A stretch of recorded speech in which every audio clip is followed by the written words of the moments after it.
இந்த சம்மருக்கு எங்கே போகலாம் அப்படின்னு பார்த்துட்டு இருக்கும்போது ட்ரிப் போட்டது தான் இந்த ஆலப்பி. கண்ணை முழிச்சு பார்த்தா வந்துருச்சு. அப்படியே அந்த ரோடெல்லாம் பெராக் பார்த்துட்டே வந்துட்டு இருந்தேங்க. திடீர்னு ஸ்டாப் ஆச்சு. எங்கடா ஸ்டாப் பண்ணியிருக்காங்கன்னு பார்த்தா மராரி பீச்சு. கடலை பார்த்தா சும்மா விடுவோமா, வாடா கைப்புள்ள அப்படின்னு ஓடி வந்து டபக்கடின்னு கடலுக்குள்ளே குதிச்சாச்சு. பார்த்தீங்களா எங்கள் குட்டி பையனை? எப்பா என்ன விளையாட்டுன்றீங்க. இந்த இடத்துல எங்கள் 2 குட்டீஸை நான் ரொம்ப மிஸ் பண்ணுறேங்க. அவங்க இந்த ட்ரிப்பில் ஜாயின் பண்ணாமல் போயிட்டாங்க. அவங்களும் வந்திருந்தா இந்த கடலே அதிர்ந்திருக்கும். என்னடா பாப்பா புத்தர் சிலையாட்டம் உட்காந்துருக்கா. பீச்சை பார்த்தோன்னே நானும் குழந்தையாவே மாறிட்டேங்க. அது மடியில் வந்து விழுறத பார்த்தா ஏதோ குழந்தை வந்து குதிக்கிற மாதிரி இருக்குது. எனக்கு பார்க்க பார்க்க அவ்வளோ ஆனந்தம். இந்த மாதிரி பீச்சுக்குள்ளே விளையாடுறதுக்கு உங்கள் எல்லாருக்கும் எவ்வளோ பிடிக்குன்றத கமெண்ட்ஸில் சொல்லுங்கள். எனக்கு தாங்க முடியாத சந்தோஷம் அந்த கடலுக்குள்ளே விட்டதும். நானும் குளிக்கிறேன் எந்திரிச்சு வரவே மனசு வரலை. அவ்வளோ சூப்பராக இருந்துச்சு. அதுவும் இந்த வெயிலுக்கு. அதுவும் நானாக நம்ம கருத்து போயிடுவோம், அது ஒன்று உண்மைதான். ஏற்கனவே நம்ம என்ன கமலஹாசன் கலர்லையாக இருக்கும். சரி விளையாடு அப்படின்னு சொல்லிட்டு விளையாட ஆரம்பித்தாச்சு. அப்புறம் கடலில் கொஞ்ச நேரம் கடற்கரையில் பேரெல்லாம் எழுதிட்டு பார்த்தா குட்டீஸை காணோம். எங்கடா காணோம், சரி நம்ம வாக்கிங் போவோம் அப்படின்னு சொல்லி கடலோரமாக அப்படியே நடந்து போய்கிட்டு இருக்கும்போது அந்த அலை வந்து என்னோடய பாதத்தை தொடும்போது எனக்கு ஒன்று தாங்க தோணுச்சு. நம்ம ஸ்ட்ரெஸ் எல்லாம் அதை எடுத்துகிட்டு போயிட்டு திரும்பி நமக்கு ஒரு ஹாப்பினஸ் தர மாதிரி ஒரு ஃபீல். உங்களுக்குலாம் எப்படி இது ஃபீல் ஆகுன்றதை எனக்கு சொல்லுங்கள். எனக்கு அவ்வளோ சந்தோஷமாக இருந்துச்சு. சரி குட்டீஸ் எங்கே காணோம் அப்படின்னு திரும்பி பார்த்தா அங்கே எங்கள் குட்டி பையன் ஊஞ்சல் ஆடிக்கிட்டு இருக்கான். அப்படியே அந்த வியூவை பார்க்கவே சூப்பராக இருந்துச்சுங்க. ஏன்னா அந்த மராரி பீச்சுக்கு பின்னாடி பார்த்தா ஹோட்டல்ஸ். அங்கே தான் இந்த மாதிரிலாம் நம்ம வந்து ஜாலியாக என்ஜாய் பண்ணுறதுக்கு போட்டிருந்தாங்க. அது கடலில் குளித்தா எப்படி ட்ரெஸ் மாற்ற போகிறோம் அப்படின்ற கவலை எல்லாருக்குமே இருக்கும். கவலையே வேணாம், மராரி பீச்சில் குளிச்சுட்டு ஜாலியாக என்ஜாய் பண்ணிட்டு பின்னாடி சைட் பார்த்திங்கன்னா நமக்கு ரெஃப்ரெஷ் பண்ணுறதுக்கு டாய்லெட்ஸ் எல்லாமே இருக்குது. நம்ம போய் அங்கே குளிச்சுட்டு நம்ம ட்ரெஸ்லாம் மாற்றிட்டு அப்படியே கிளம்பிட்டோங்க. நீங்களும் போனால் அங்கே போய் குளிச்சுட்டு ஜாலியாக என்ஜாய் பண்ணிட்டு வாங்க. அடுத்து நம்ம எந்த இடத்துக்கு போனோம் அப்படின்னு பார்த்தீங்கன்னா, அங்கேருந்து நேராக நம்ம இந்த மாதிரி கேமல்ஸ் தான் பார்க்க போயிருந்தோம். கேமல்ஸ், எலஃபேண்ட்ஸ், அப்புறமேட்டு அங்கே புதுசாக ஒன்று நான் பார்த்தேங்க. இக்வானா. இந்த இக்வானா எத்தனை பேர் பார்த்தீங்க சொல்லுங்கள். எனக்கு இதை பார்க்கவே ரொம்ப பயமாக இருந்துச்சு. அது மேலே மேலே வந்து அப்படியே தவ்விக்கிட்டே இருந்துச்சு. அப்புறமேட்டு சம்மருக்கு அப்படி கூலாக ஒரு ஐஸ்கிரீம் சாப்பிட்டு கேமல் மேலே ஏறிட்டோம். கேமல் தான் பாவம், ஆனால் கேமல் மேலே நாங்களும் ரைட் பண்ணிகிட்ருந்தோம்.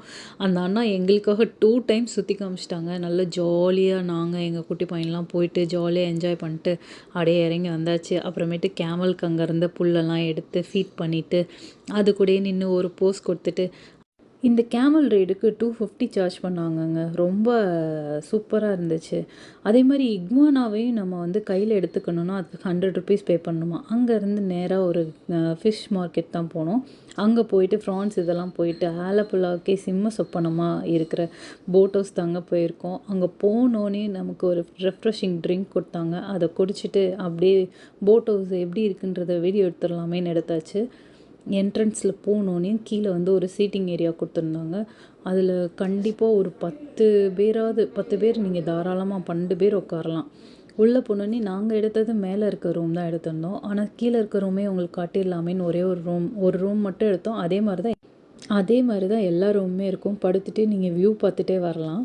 சரி அப்படியே மேலே போகலாம் அப்படின்ட்டு போகும்போது கீழே வந்து உங்களுக்கு ஹேண்ட் வாஷ் பண்ண எல்லாமே இருந்தது. இது வந்து கிச்சன். பட் அங்கே சாப்பிட்டுட்டு இருந்தாங்க, ஸோ அவங்கள நான் டிஸ்டர்ப் பண்ணலை. சரி அப்படியே மேலே போய் நம்ம ரூமை காமிப்போம் அப்படின்னு சொல்லி போனால் இங்கேயும் அதே மாதிரி ஹேண்ட் வாஷ் பண்ண இடம். எங்கே பார்த்தாலும் வியூ பார்க்கலாங்க போட் ஹவுஸில்.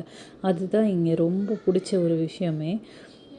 சரி அப்படியே உள்ளே போய் ஓப்பன் பண்ணலாம் அப்படின்னு சொல்லிட்டு ஓப்பன் பண்ணோம். ரூமை பாருங்கள். மேலே இருக்க ரூம் நாங்கள் இங்கே தான் ஸ்டே பண்ணியிருந்தோம். இதோட ப்ரைஸ் டீட்டெயில்ஸ் எல்லாமே உங்களுக்கு நான் டிஸ்கிரிப்ஷனில் கொடுக்குறேன். நீங்களும் நாங்கள் ஃபுல் டைம் ஏசி கேட்டிருந்ததுனால அதுக்கு தனியாகவே கொஞ்சம் சார்ஜ் பண்ணாங்க. அந்த டீட்டெயில்ஸ் எல்லாமே உங்களுக்கு டிஸ்கிரிப்ஷனில் போடுறேன், பார்த்துக்கோங்க.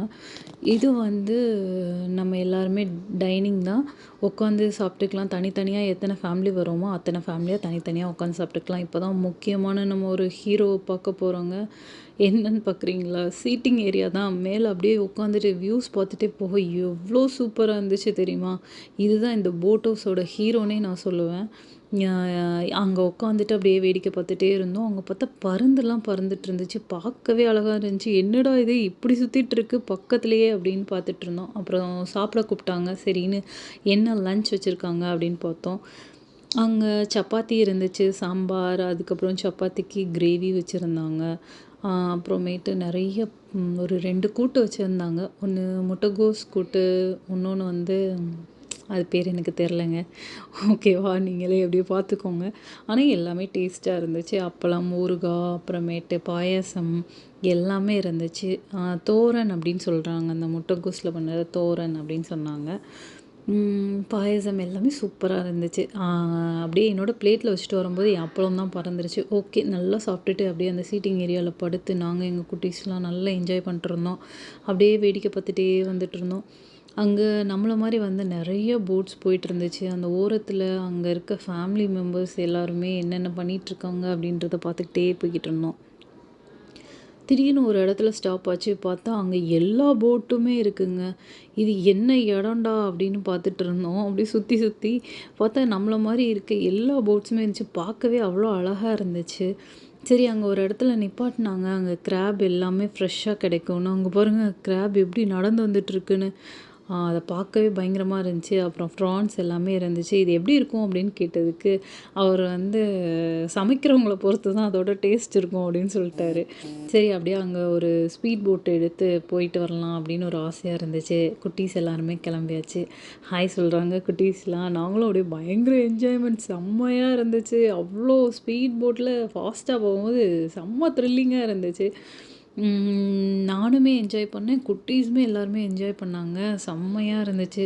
அது முடிச்சதுக்கப்புறம் வந்தோமா, ஈவினிங் ஆனோடனே அங்கே ஸ்நாக்ஸ் கொடுத்தாங்க. அது காஃபியும் கொடுத்தாங்க. அதை குடிச்சிட்டு அப்படியே ஒரு தூக்கத்தை போட்டுட்டோம். தூக்கத்தை போட்டுட்ருக்கும்போது அப்படியே அந்த மிரர் வழியாக பார்க்கும்போது நிறையா போட்ஸ் நம்மள மாதிரியே போய்கிட்டே இருந்துச்சு. அப்புறம் நைட்டு டின்னருக்கு நம்ம வாங்கி கொடுத்த எல்லாத்தையும் அவங்க சமைச்சு நமக்கு வச்சுட்டாங்க. அதையும் சாப்பிட்டு தூங்கியாச்சு. நெக்ஸ்ட் வீடியோவில் ஒரு ஸ்பெஷலான டே, அதை நான் நெக்ஸ்ட் வீடியோவில் சொல்கிறேன். பாய்.